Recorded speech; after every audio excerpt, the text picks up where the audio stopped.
د هډوکو له درده کړېدونکي دغه 22 کلن سپین ږیري کلونه د ښوونکي په توګه دنده ترسره کړې ده او په دې برخه کې زیات کار کولو تر دې ځایه را رسولی دی. خټول خان همکار د تیر لمریز کال په لړم میاشت کې په لاس د قلمي قرآن کریم د لیکلو هڅه پیل کړه او په نږدې 15 میاشتې کې یاد لیکل بشپړ کړل. په ډېر ناچیز امکانات چې په ما دغه جملې نه په 10 په یو قلم واخیستو، په 80 روپۍ یو بوتل رنګ و.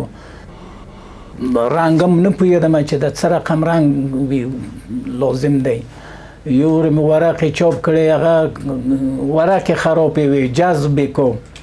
بالاخره ملګري کومک څه وکړو، کاغذ یې ورته واخیستو. د اقرا په 15 تاریخ باندې مې شروع پرې وکړه په لیکلو یې، او د هوت 29 باندې چې د کال پای ورځ وه ختم شو، خلاص شو. نو نور مصروفیت خو ما نه درلود، نو د کار څخه مې دومره علاقه او مینه پیدا شوه چې درد او خوږ او دا ټول رسکویر و، هغه مریضي هم رسکویره شوې وه. نو د دې څخه مې مینه وکړه. د هر څو د کور راغلو ټول زارۍ کې چې سړی بیا پښې به دې وخوږي، د زوی مې ورته ویل چې پښې به دې وخوږي. ګوره ما د عادت د یوه کار باندې مې شروع وکړه، بیا یې خلاصوم. دا د امر سره د ما عادت و. یو کار چې تصمیم ونیو ورته هغه کار که وړ و که زوړ و کار ختم کوو.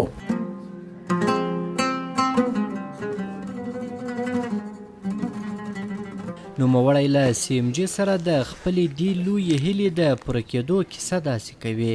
د سهار لمونځ مې چې وکړو اکثره وخت د سهار لمونځ، بیا نو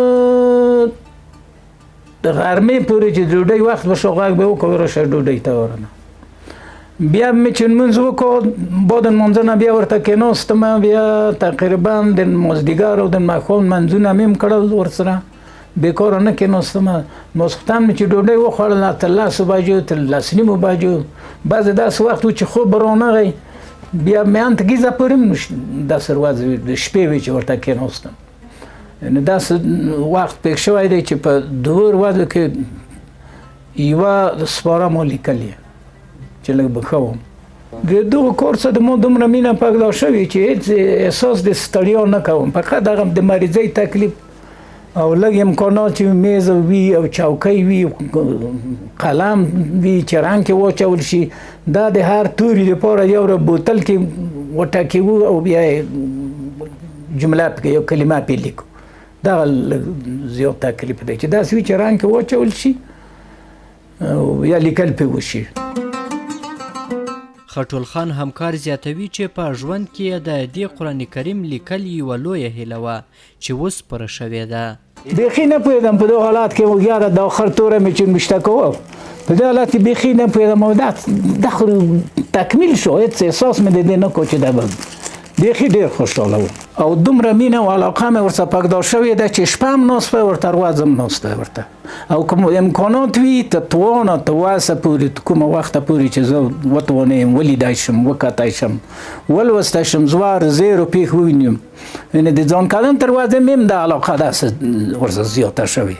خټول خان همکار له CMG سره په خپلو خبرو کې دغه راز زیاته کړه چې په خپل لاس د قرآن کریم دغه لیکل شوې نسخه یې خپل یوازیني زوی ته ډالۍ کړې، او که حکومت ورسره د قرآن کریم د نشر په برخه کې مرسته وکړي، خپلو دې لیکلو ته به دوام ورکړي. اساسي غوښتنه مې داسې ده چې دا قرآن شریف چې ما لیکلی دا خو به ما سوي. نسخې یې د دولت دی، هر څوک وي، د هر چا په اختیار کې دي. خدای دې وکړه چې زر جلده ته چاپ کو، کاپي کو، خلکو ته یې ورکړو.